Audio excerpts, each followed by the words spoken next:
Hello and welcome. WNet is excited that you have joined our final PayTechWomenLead event for 2021. I'm Wendy Holliday, WNet CEO. While people continue to join our event, let's take a brief look at WNet.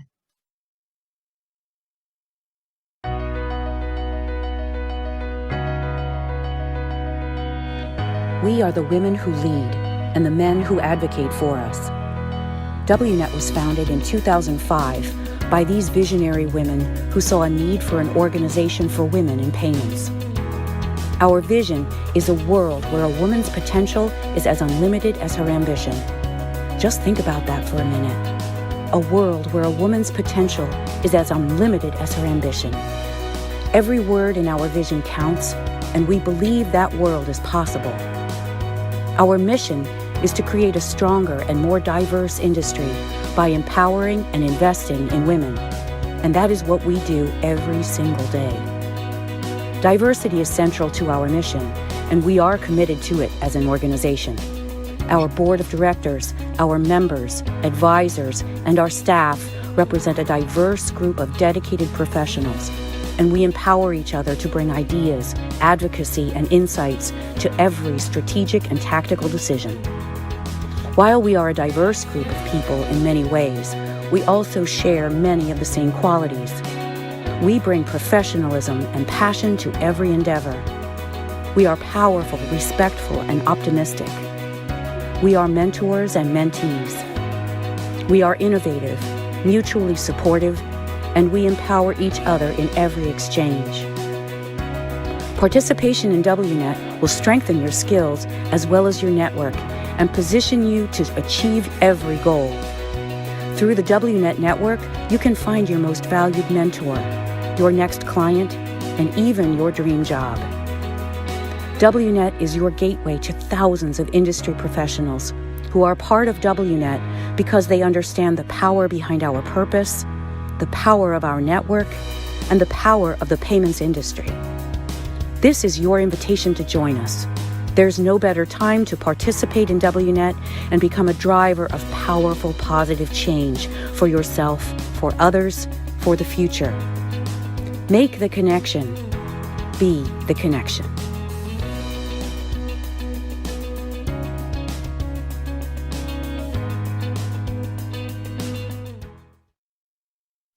Hello again, everyone. Thank you for joining us for part 3 of the PayTechWomenLead virtual series designed to help you develop key foundational leadership skills to move into the C-suite and chart your own career path. I want to take a moment to thank our WNet Pinnacle partners, FIS, Fiserv, and Global Payments, and our visionary and event sponsor, JP Morgan Chase. These events' support of diversity and inclusion through WNet helps the industry as a whole and is critical to providing programs like today. Today's PayTechWomenLead event will reveal how to be brave and seize the moment. We are here to learn and connect, not only to listen, but also to reflect and share with each other in our breakout rooms after we hear from our 2 esteemed speakers. We hope that you share your video and your voice during those networking sessions. Now, I am pleased to introduce our speakers today. Andrew Luca, partner with PwC's Advisory Financial Services Consulting, and Stacey Hughes, Chief Information Security Officer at Global Payments and a WNet Board Director. Drew serves as a leader in payments, technology, and operations, and in the U.S. Financial Services Digital Technology and Innovation practice. He is the lead client partner for a top 50 payments processing client and the global advisory leader for a Fortune 200 custody bank. Drew has 30 years of experience not only in financial services, but has clients within the government, retail, technology, and healthcare industries. He has a Bachelor of Science in Computer Science from Boston University, which served him well as a Chief Technology Officer. I am also pleased to welcome Stacey Hughes, named one of the 2020 most influential women in payments according to Payment Source.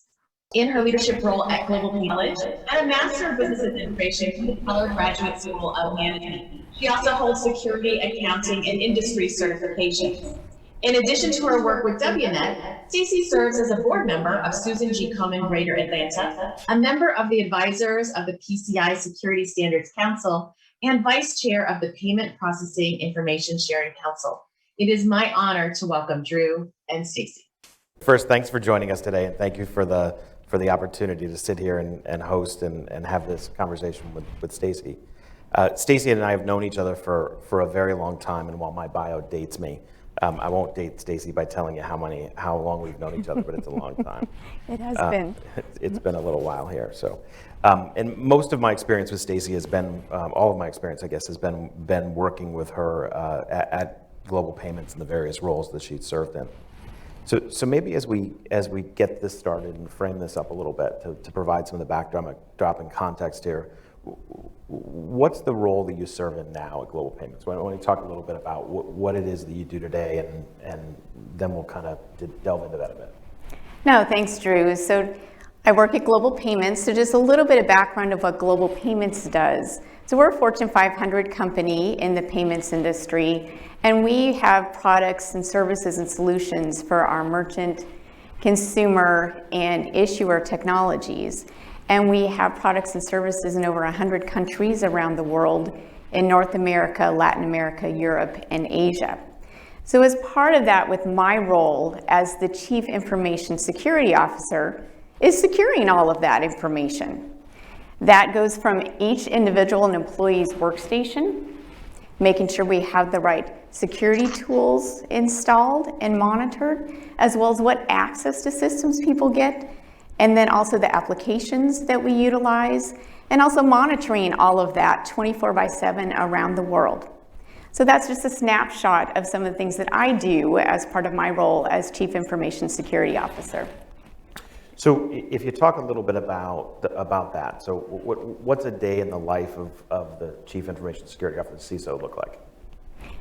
Well, there are a lot of meetings that I usually do attend virtually now, because most of us are remote. But one of the things that we try to do is work on what we're doing to execute our information security mission and vision. And that's really to be a great partner with our business. And I think I've been really able to be successful in that, because during the journey to get here to where I am, I've been able to really learn about the different areas of the business. And that's also helped me be able to understand their challenges, as well as how to make sure we've got the proper security controls and secure those environments. So the journey. So I think that's the place, right? So I remember back a long time ago, when you look down the path to sort of see what I wanted to be when I grew up. I still say what I want to be when I grow up. It can be difficult to kind of figure that out. So the journey, what did the journey look like? Talk a little bit about that, if you wouldn't mind. When I graduated from college, I wanted to be an accountant, and I wanted to be a CPA. And I am very far from that, where I originally started to begin with. And I think there's been certain opportunities along the way that has helped me kind of determine which path I should take on that journey. The first one was when I went into public accounting.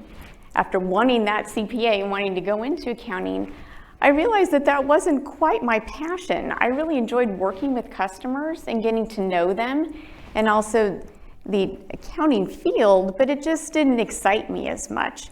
And then I had a great opportunity to move over to an internal audit group, and that was within a different payment processor, and really got to start learning the payments industry there. And I worked on various audits throughout that organization, and that really then helped me when I was able to move over to Global Payments, when I had a different journey to switch to Global, and also really start their internal audit department and bring that in-house. So being able to learn the business and be able to pivot has helped me. After I was done with internal audit, one of the things that came into be was the Sarbanes-Oxley compliance. Back in that probably ages me too, but Sarbanes-Oxley was a new law and regulation that accelerated filers needed to comply with. And as part of that, and my internal audit background and business background, there was an opportunity that was opening up at Global Payments to be able to lead the Sarbanes-Oxley initiatives, but also do our external compliance reporting, our SEC reporting. So that kind of took me down a little different path into more accounting and compliance. And then that compliance route ultimately led me to getting more and more involved besides just the financial compliance piece, but also really understanding the IT computer controls around supporting the financials. That also led to getting involved in other IT compliance initiatives, such as the payment card industry, data security standards, and then ultimately has led me to my role here as the Chief Information Security Officer. So a bit of weaving back and forth, right? So when you talk about that, technology versus business, is it Yes. technology versus business? Is it technology and business? Is it technology first? How does that all come together? It's really the business that comes first. Technology is here to support and enable the business. And I think that's so important, and one of the things that I've really been able to move throughout my career and progress is just because I've been able to sit down and have those conversations and really walk through transactions, learn what's going on with each and every aspect of the business. Now, it is harder now with COVID and not being able to see everybody face to face, but learning how an organization makes money, how they go through and support our customers in different ways, because there are very different verticals that we have within Global Payments. And I had a lot of the, I'd say, fundamentals going into Global Payments, but we have so many different verticals that really understanding that business and the technology that drives the business has been able to help me be successful when it's coming to the appropriate, how do you assess it, because I did have that for a while on the compliance side, and now in how we secure that as well. So how do you learn the business as a technologist? How do you get that piece of it? One of the areas that I would recommend is just taking the time to sit down and find out who key team members are within organizations and reach out to them and ask to have a lunch meeting or a cup of coffee, or now a Google Meet now within our new world that we're in, and really talk about what's going on with the business and what their challenges are or opportunities and how we can continue to partner. One of the things that I've also been doing within my information security organization now is having a business leader come in and talk each month to the information security team about a different line of business, because that also helps us with understanding the business holistically, being able to make sure we're securing it and we know who to phone a friend if we need to. Okay. So you talked about the journey, right? We talked about the path we followed. It all seems really easy. It all seems really smooth. So it was, I know it's been a really short period of time, right? Because I'm not going to date you, but Thank you. So as you look down that path, so it's been 5 years of just more than 5 years, right? But it's been totally easy the whole way? No, it hasn't. I think definitely there have been times throughout my career on whether I choose to make a decision or not. And there's been some key, I would say, areas within my career that there were difficult decisions to make on what I did, went right or left within my journey. So a couple of them, I would say, is one, when I decided to move over to run Sarbanes-Oxley as well as the external reporting for the organization.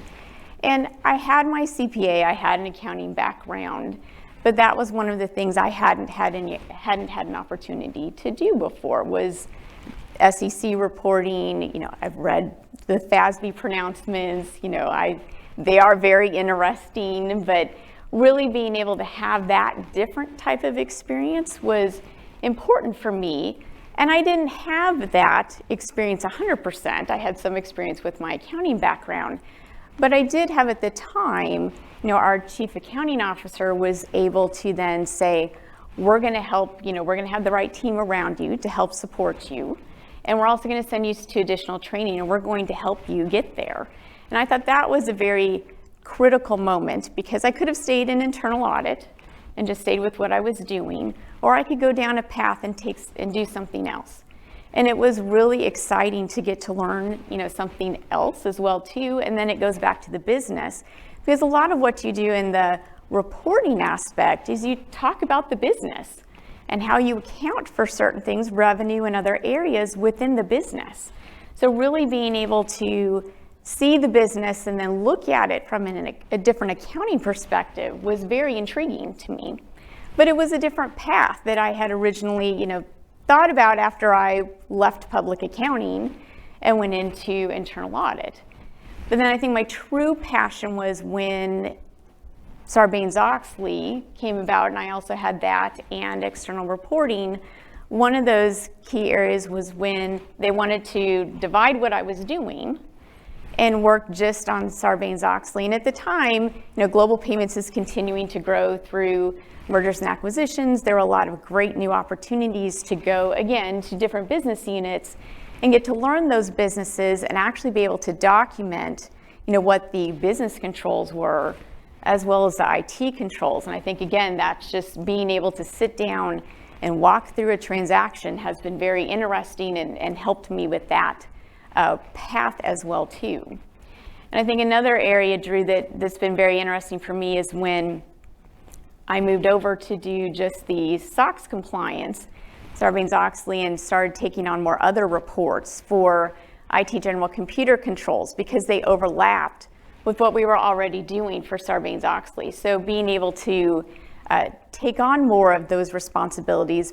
But as a result of that, I also got invited to a meeting, and the meeting was talking about PCI, payment, data security standards, and what we were doing there. And in that regard, that was something that I was very intrigued about, some of it tied to what I was already doing. And I went and said, I raised my hand, seized the moment, and I said, I would like a shot at what we're doing with PCI.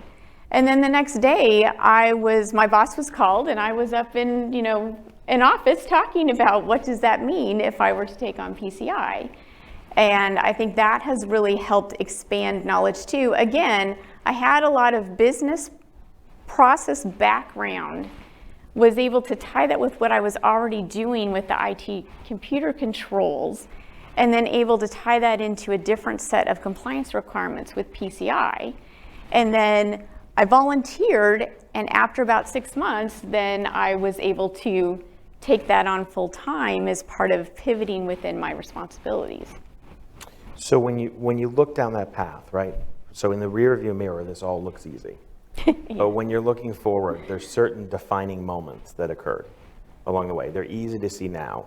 Were they easy to see then, and how do you know when to raise your hand? How do you know when to grab onto that? I'd say a couple of mine throughout my career has just been there's a gut feeling that says you need to try to take that opportunity.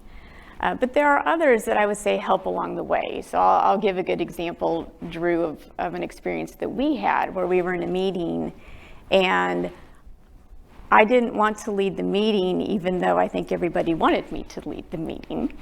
And, and Drew was in the meeting with me. And then afterwards, Drew came down to my office and said, Stacy, everybody wants you to lead this meeting.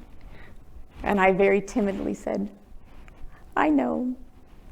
And I went back and thought about it, and I said, I can lead this meeting. And Drew, you were very much a wonderful partner with us and said, Stacy will make sure you're prepared. And so we went through and, any materials that were being done, I was side by side so that when I was in that meeting, I was well prepared and able to articulate what was going on from the status. And I think that was very much a defining moment in my career because one, it gave me confidence to additionally take on new things with new team members as well too. And then also it created just a real sense of collaboration amongst all of our departments. So it was a really defining moment for me. And it also, I think, helped me stand out as well too on being able to step up to the challenge and be successful with it. Was I a little nervous about it? Yes. And I think sometimes seizing the moment means stepping outside of your comfort zone. And whether it's even with accounting, as I talked about before, or with PCI or other areas, it's being able to be confident in yourself to be able to take those chances, but also knowing that there's a lot of people that are there to support you and be your cheerleader behind the scenes. So we don't do these things alone. It seems No. like we do, but we don't do these things alone. We have support. So talk a little bit about, if you're willing to share that piece of it, talk a little bit about outside of work. Like how are you balancing and finding that support outside of work?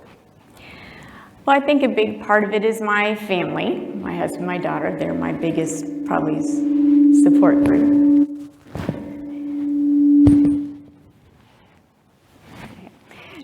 So it's my biggest support group there. But also I have a really, good core group of friends that, are always there to support as well too, to kind of help give a little bit of a work-life balance and be able to help forget about work every once in a while and be able to keep things focused. Because I think everybody needs a little bit of a healthy, break between we're working a lot every day, especially now in the COVID environment. I think we can all have meetings from sun up to sundown if we wanted to. And then being able to, make sure that we have a little bit of time with our families. Okay. Mentors inside.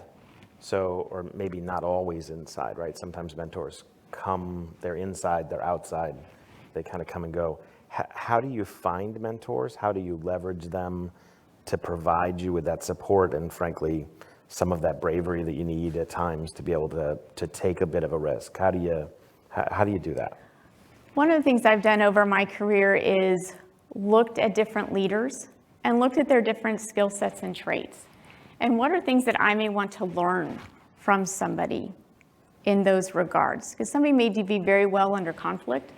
Somebody may be very well in articulating a certain business problem or solution. So I sit back a lot of times and just learn and take notes, but then also go talk to some of those team members as well too, peers, internal, external, about some of those opportunities. And also, it's also great to be able to brainstorm as well too, and have that. And I think over my career, I've had, I'd say, a lot of informal mentors where I've reached out and asked for guidance. And I think that's something that I encourage everybody to do, is to try to reach out, because it really does help. And I know I'm very heavily involved in the mentorship program that we have here at Global Payments, and it really brings great joy and excitement to me when I get to help encourage somebody else, because sometimes we all just need a little bit of encouragement to say you can do it, even though you may not meet every single requirement. We are all very resilient and can meet a lot of those requirements anyways and be able to continue to be successful. So words that you're not supposed to say: adversity, conflict, uncertainty, right? Yes. So how do you use that network to support those pieces? Because if we're all honest, that's running around in our heads almost all the time. Yes. So how do you deal with that piece of it? I think some of it with adversity, it's really looking at, what is the mountain that needs to be climbed? Mm-hmm. And what are the smaller pieces? Because you can't just make one huge jump, or I can't. It takes steps to get there to overcome adversity. So what are the little things that can be done? And then with conflict, where are the roadblocks? And how do we eliminate the roadblocks? Is it people, process, or technology? So trying to get everybody in the room to talk, maybe not a room anymore all the time now, but in a meet, to try to talk about what are the constraints and what do we need to do collectively as a team? Because I really think that is the biggest thing with overcoming, I'd say, adversity, conflict, and any of those, is getting the right partnership and really talking about the problems and solutions. And everybody with a very different background is able to bring different thoughts than if it's just, like, if we were having an argument, we would talk about it. But sometimes it's harder to get, if it's a larger group, because some of the things that we're dealing with right now with conflict and even adversity are larger, complex problems. And so making sure you have the right team in and talking about it. And sometimes it's just better to get everybody on a meet and look face to face versus, sending an email or, an instant message, because it really helps. So that team, the communication, the collaboration, because that can sometimes be difficult. Yes. In terms of participation and contribution to it. So being brave enough to being willing to stand up. How do you create that environment? How do you create that environment for yourself? How do you create that environment for your teams? How do you build those teams? How do you encourage that piece of it? Well, it was a challenge when I became the CISO, because it was right during when COVID started and everybody was working from home. So that was a challenge to get to know teams. So I think part of it was just getting to know everybody on what needed to be done there.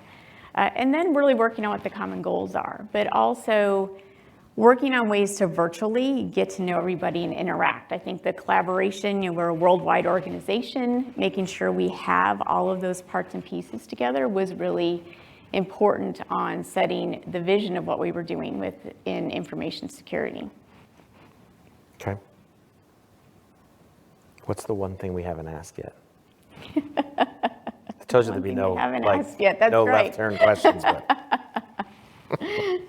But what's the one piece of? I mean, there's all kinds of things that as you look back through the journey, and there are defining moments, and there's things that you can say you wish you did differently or wish you could do again, or there's all kinds of platitudes we could throw out there for those things. But what's the one nugget? Like, what's the one thing to walk away with? If we're talking about the journey, we're talking about being willing to raise your hand, being willing to stand up and be brave. What's the one thing? I think I would tell everybody to not underestimate themselves. And I'll give an example. I don't think we touched on this one, Drew. When I was considering the CISO role at Global Payments, our former CISO was retiring, and so they were looking for a new CISO. And I was getting asked, because I knew a lot in the Atlanta security community, did I know anybody? And so I would get asked that question, and I would give names, and then after a while I said, what about me? And I threw my name in, because why not? I am qualified as well too. And I think those are some of the things that we need to be able to make sure that we raise our hand and take opportunities of over time. Because if we don't, even though it may be a hard journey, it's always a great journey, and it's your own experiences that really help build, who you are and where you're going to be in the future. And I think as we talked about we've talked about this in the past, right? So that question that you asked, like, why not me? What's the worst outcome? It was no. Yeah. And I'm so glad I did that, because I love what I do. I love my team. It's been very exciting role. Has it been a challenging role? Yes. But I'm really happy that I'm here. And I think that's a part when you and I were talking last night, and then maybe we'll kind of wrap this part of it up. But I look at no not as a negative. No is often an enabler, because it lays out for us what the possibilities actually are. It helps us to narrow the field. Yes. So no is never something to be afraid of. That is Even true. though we're taught that as little kids. Well, that's It's true. really not something to be afraid of. That is true. All right. Great. Okay. Well, thank you, Drew. Thank you. I think we'll open it up for any questions. And we're almost right on time. Take questions from our in-person and virtual audience. Thank you all for the great conversation today. We have some questions flowing in the chat, and if you are in person, raise your hand and someone will bring you a mic.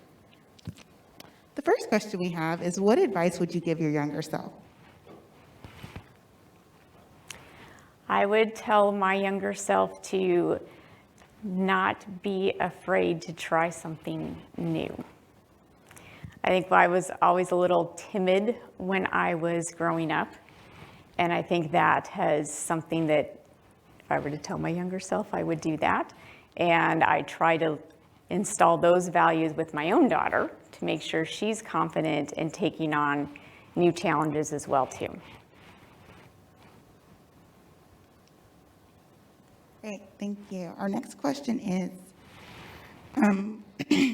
What keeps you up at night related to work? Well, there's a lot. No.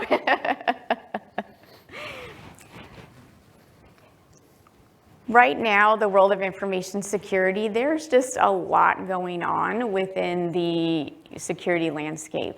And I think really making sure for any organization that they are staying in front of the evolving threat landscape is really important. So not that that keeps me up at night, but that is something that is always a top of mind as the CISO at Global Payments. Our next question is, how do you know when to move on after being told no? Well, that's a hard thing to determine, to be quite honest. But I think you have to look inside in yourself. Are you in the right location? Are you where you want to be? And it's not easy to move on, from one opportunity to another. But I think really you have to be true to yourself. And what do you want to do long term? And are there other things you can do to help move on, to help you be successful in the next step in your career? Can I add something to that? Mm-hmm.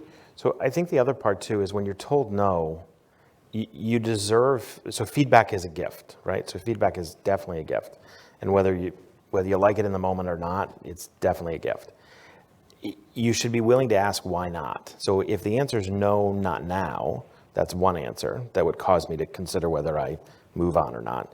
If the answer is no, never, then that's a different situation, right? But understanding why not, I think is important. Yeah, we often, when we hear no, we'll just end the conversation there, as opposed to saying, okay, I understand, but why? Be willing to be curious about it. Be willing to be curious about why someone doesn't think you're ready for something. And then be willing to push for why you should be ready, or push those people into developing you to be ready. Nope, I would agree. You mentioned looking at other traits from other leaders. What trait have you found to be the most valued that has moved you forward?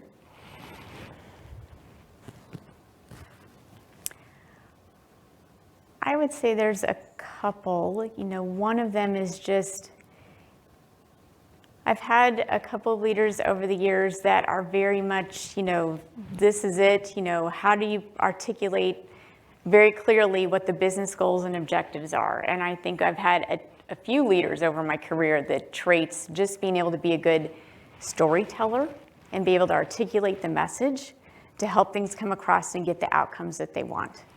I think another trait is that I see in some leaders is just honesty. Going back to the comment we talked about before, is just, if there is a no, what's feedback? And just being very honest, because I've had some very honest feedback given to me throughout my career. And that has also helped me as well too. And some of that was tough to swallow, but it has also helped me to go back and reflect on things and also be able to, pivot and look at my career and what I've wanted to do. Would you say you actively look for feedback from others? I think I get feedback almost every day in my role, but yes, I do actively, yes, in what we do, but no, on a personal and professional note, yes. There is feedback that I always try to solicit to make sure that, I'm doing the best I can to help my leaders and also the organization. Do you have any current career goals, and what do you think your next step would be?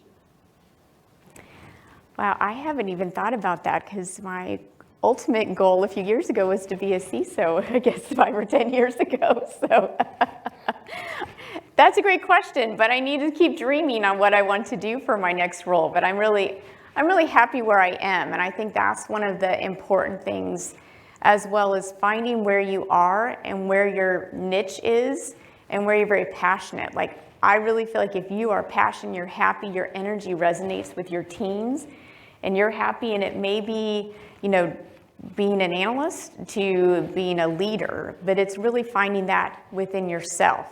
And so right now I'm happy where I am, and There's always new opportunities within information security, and it's changing every day. And I think that's one of the things that, also makes me not want to look for anything else, because you never know what's around the corner. Do we have any questions from the room? What would you say your biggest piece of advice would be for the next generation of women coming up in payments? I would say a couple things is, one, not to be afraid to learn the business and not to be afraid to ask for time with someone, because I really feel it's so important for all of us as leaders to give back and give time for encouragement, learning new areas. I think that's probably the biggest piece of advice that I would give right now. And also, the second piece is not being afraid to try something new. I think sometimes we hold ourselves back. I know we talked about, me potentially, even hesitating about the role I'm in now because we didn't feel like we met all of the criteria. Well, I don't know of a single person that's going to meet every single piece of criteria out there, so not being afraid to do something new that's outside your comfort zone. Okay. And what are your thoughts on diversity, equity, and inclusion in today's corporate environment? I think it's very important. At Global Payments, we have our own diversity and inclusion initiatives as an organization, but I'm also very passionate about what we're doing. I'll talk a little bit more granular within the information security space. So that is an area that we are actively pursuing with colleges and universities and our intern programs, and trying to really recruit, I would say, excitement within cybersecurity, because there is a shortage of diversity within the cybersecurity space. So that's a market that I am, very passionate about and working towards, and being able to be successful with that with other schools and partnerships.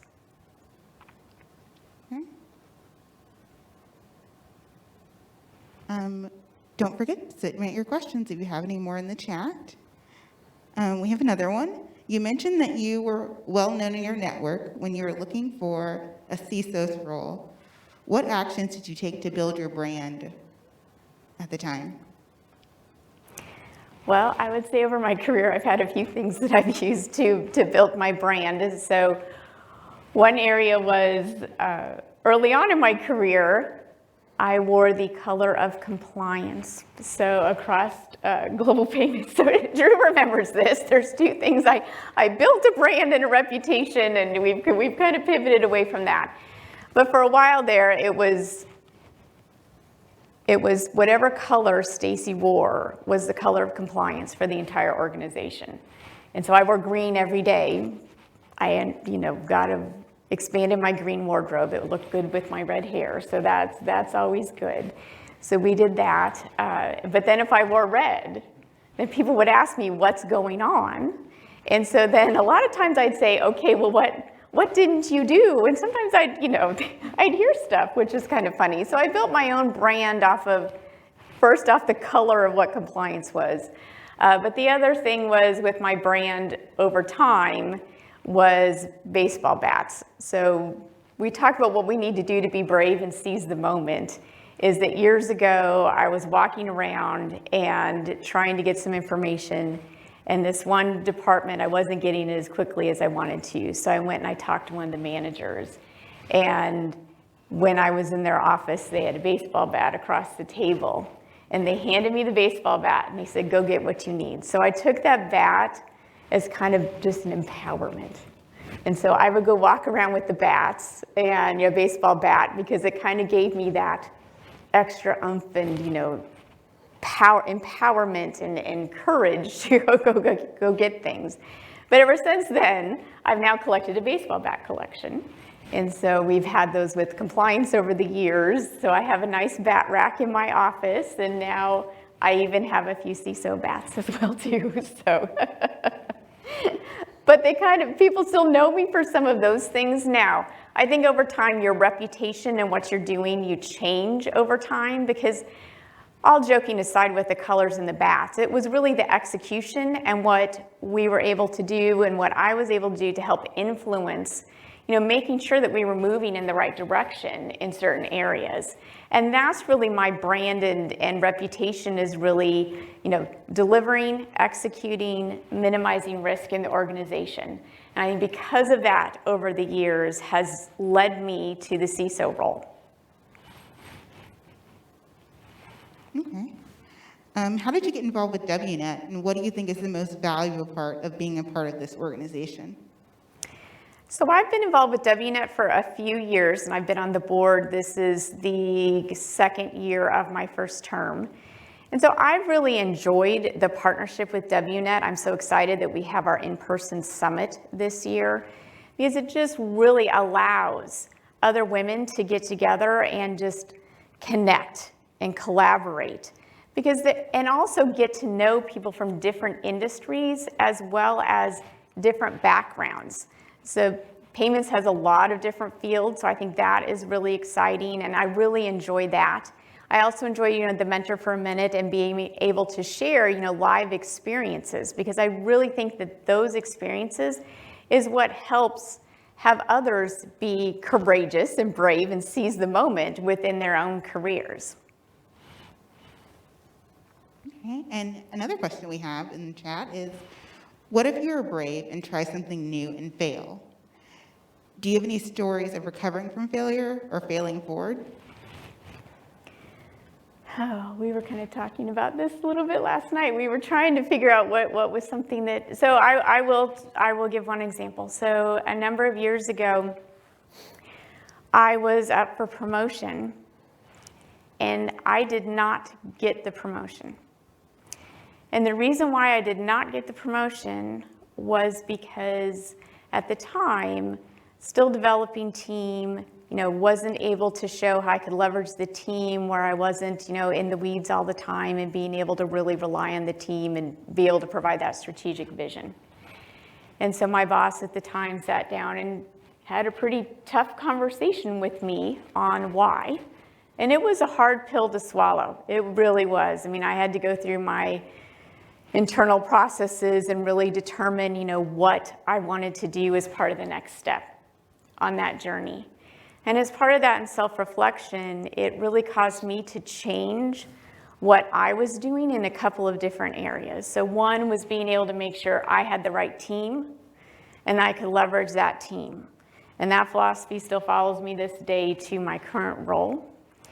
And the second thing is just being able to make sure that I am also checking and that feedback that we talked about before to make sure, I'm also setting the team up to be successful, that I don't need to be involved in every meeting that there is because I've given them the tools to be successful and also be able to help them succeed as well.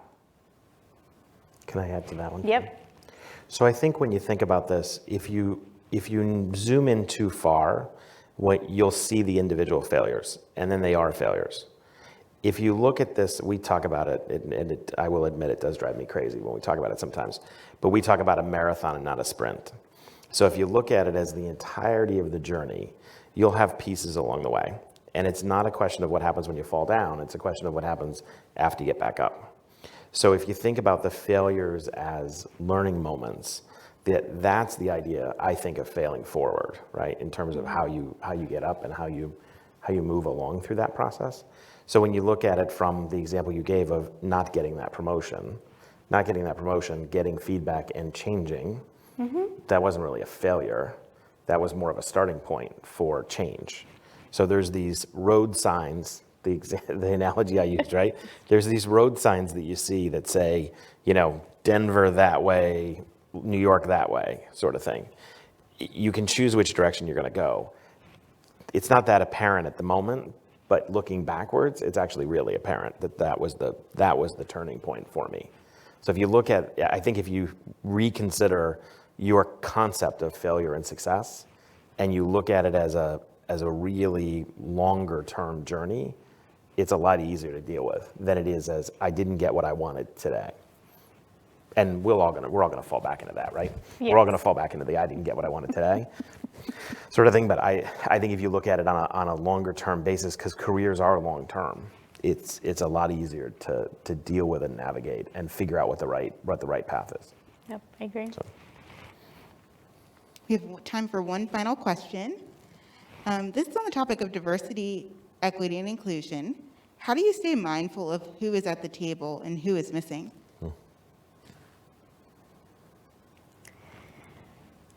I think you have to, as a leader, make sure you are having a conscious effort to make sure you've got all of the right people at the table. And if not, you need to bring them to the table. So I don't have a very good example to go into detail with that, but if I were, when we're solving a problem, the one example I will use, if we're solving a problem, one of the things over my experiences has been it's really good to have team members from different types of backgrounds, being able to make sure that we solve a problem. And that's been really good. And whether it's internal or external help as well too. I know there's been times when we've talked to Drew over times and you've come in and helped partner on, a lot of different areas and solutions. So that's been an area where we've made sure we've got the right diversity and mix in there to be able to make sure we've got the right outcomes as well. Yeah, I think some of it is around looking at the way that I often think about it. And in what I do, I often put together teams, right? And the teams are changing all the time. So it's and one of the things that I think has made me successful as I've gone along is what are my gaps? So being really honest about what am I not good at? Where am I lacking? So being comfortable in your own skin to say, well, I need to bring her and him to the table because I'm just not good at those things, or I don't have that capability, or we really need that. And starting to put the team together from that perspective, but also I think a lot of us are going through this in the roles we're sitting in now, is erring towards diversity. So finding a way to bring diversity to the table first, and then filling in otherwise, because all too often we'll fill in, and then we might have missed that on the other side, or it feels like an afterthought. It has to be the first thought, I think, and it also has to be from a perspective of how do we build the team first. Then I think the other side of it, not to make the answer really long, but the other side of it is we think about diversity sometimes with maybe too narrow of a lens. So diversity can also be around how do I look at making sure that I'm building that next generation. So how am I bringing others to the table to give them the chance at something that they might not have that skill, not necessarily picking her because she's best at it, but picking her because she's not best at it. And it's a chance to be able to develop. And maybe it's a chance to be able to fail in a safer way, if that makes sense, right? Fail with Agree. support. Yes. So I think the question is a good question. It's a very complicated question. Yeah. Stacy and Drew, you gave some great insights today, and I know that our members really enjoyed the conversation. We want to give you an opportunity to share any final closing comments before we go into our breakout rooms. I just want to encourage everybody to, again, be brave and seize the moment. Don't be afraid to raise your hand, volunteer for something new, and being able to take a new path. And also know there's a great network that's there to support you. I know anybody within the WNET community is more than happy to, I would say, be a formal or informal mentor and be able to help along your own personal career journeys. But don't be afraid to try something new. No, I think that's well said. I think as I said earlier, right, the no is not a bad answer. Failing is not a bad thing. There is a lot of support out there if you're willing to ask for it and you're willing to accept it. Be open to we talked earlier about feedback, be open to feedback and realize that even though you might not think that, the fact that someone else thinks it probably makes it true and makes it worth at least thinking about changing. Not every dog will change its spots, but thinking about addressing some of that. And then the other piece of it you touched on, which I do think is really important, the network's important, but having mentors and advocates and folks that are willing to invest in you and build you is really important. Yes. It's what got us all to where we are now. No, I agree, and I would say the Global Payments Executive Leadership Team has been very supportive, with me through my career, and I really do appreciate the advocacy that they've had, for me as well as others. Well, thank you, Drew, and thank you, Stacy, for sharing your insights and inspiring story. I loved the comment that we don't do this alone, and it really is why we're here today, to be brave and ask for what we want and need to be our best selves. We will now give our attendees a chance to discuss how they can leave a lasting mark at work and home. So don't just leave yet. This is an opportunity to live our WNET mission and participate in the breakouts. During the breakouts, please share your video screen so you can connect visually with each other. Take a moment and introduce yourself and discuss your thoughts on today's session. If you need ideas to get your discussion going, discussion questions were emailed to you this morning from Lakira at WNET. We encourage you to contribute. Think of it as a virtual table discussion. There will be no formal moderator, so please connect and share with your breakout roommates. Over the next minute or so, you'll be moved into the breakouts. Just click the join button to enter your room. At the end of the peer-to-peer session, we'll come back together to share takeaways and highlights from a few of the groups. Don't worry, we have volunteers. You're not going to be called on unexpectedly. Again, we want to thank our WNET Pinnacle sponsors, FIS, Fiserv, and Global Payments, and our visionary and event sponsor, JP Morgan Chase. Lakira, please send us to the virtual breakout discussions. Don't forget to click join to go to your breakout.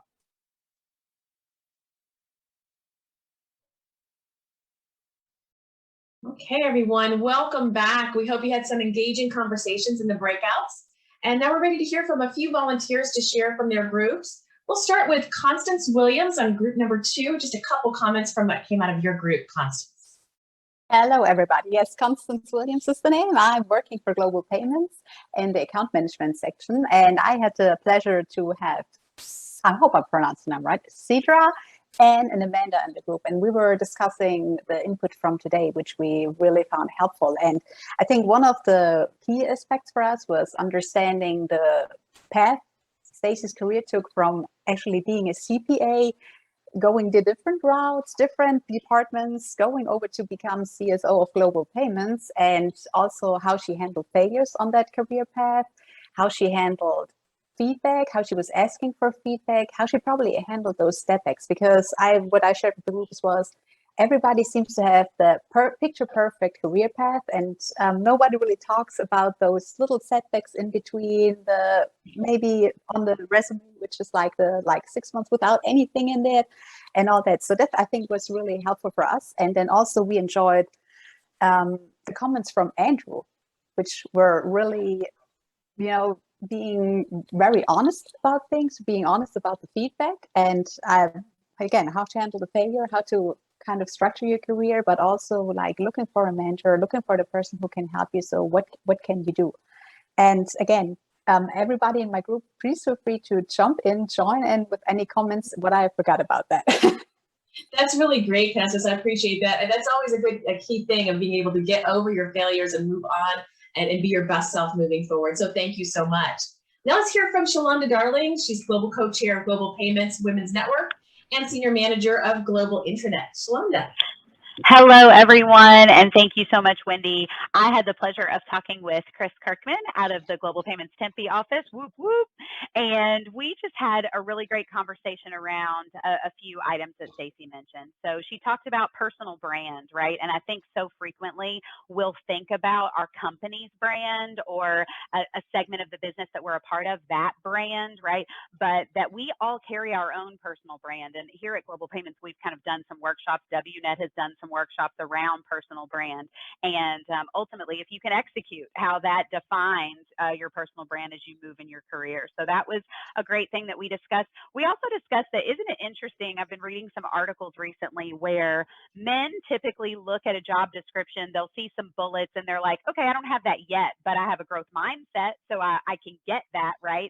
And Stacey mentioned, don't be afraid to jump into a situation that you might not be qualified for right at this moment, but to have that growth mindset, as Chris, my partner, said there, where, I might not have it now, but I can get it. I can learn it. I have the aptitude and the ability to be coached into it, right? So whereas women will look at a job description and say, well, I don't fit 3 of the bullet points, so I better not waste anybody's time. And men will look at it as, well, I can do that, that we maybe take more of a brave and courageous stance and kind of jump in where there are opportunities to do so. And lastly, I would just share that that. Chris brought up that the failing forward piece was so critical and important for Stacy to mention, that you have to be a part of a culture that kind of honors that, right? Because if I'm afraid to fail because I'm afraid that will look bad on my brand or potentially my opportunities in an organization, then I'll be hesitant to, you know, potentially take risks and maybe find the answers through the growth, right?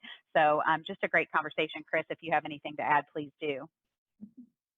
And that's fantastic, Shalonda. So I think you're exactly right where, you know, don't be afraid to put your hat in the ring for something, even if you don't check every single box that's listed there, because you all have potential. All right, so now let's hear from Amanda Gallatin. So Amanda is the Senior Product Owner at Global Payments. Amanda? Hi, everyone. So I had the pleasure of speaking with Tatiana Mirage, who has the best name ever. So Tatiana and I realized that one thing we have in common is that, you know, we have both been feeling in this industry lately like there is just too much to know. You know, there's so many, and Stacey mentioned it too. I mean, there are so many different, you know, sub-industries and roles and companies, and especially in a company like ours, Global Payments, you know, that has acquired numerous businesses. You know, there's always a team that you don't know what they do or that you're learning about. And instead of, you know, feeling like that is a negative, that we don't know everything, it was really encouraging to hear Stacey just say, hey, don't be afraid to go learn something new and to not know things, and, you know, reach out to people. It's, you know, all of our jobs to make sure we're giving back by sharing what we know with others. So don't be afraid to ask someone to share what they know with you.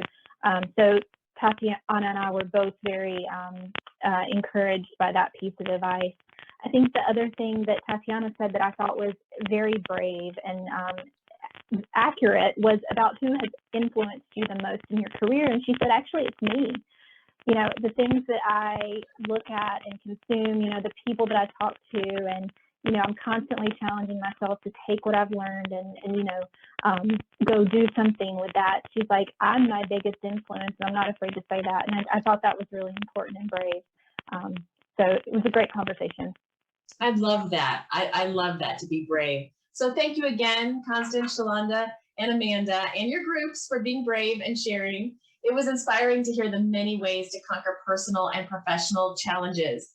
We definitely are stronger together.